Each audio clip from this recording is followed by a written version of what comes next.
Okay, for today's public service announcement, it's how to bleed your fuel filter head.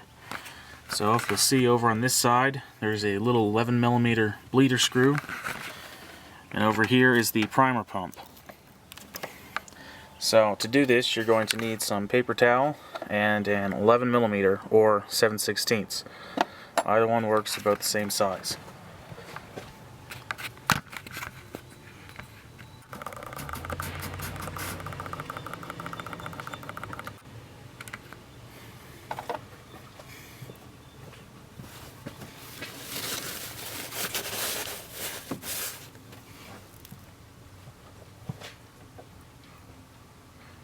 Okay, so we're going to go over to the primer pump, which you can't see right now.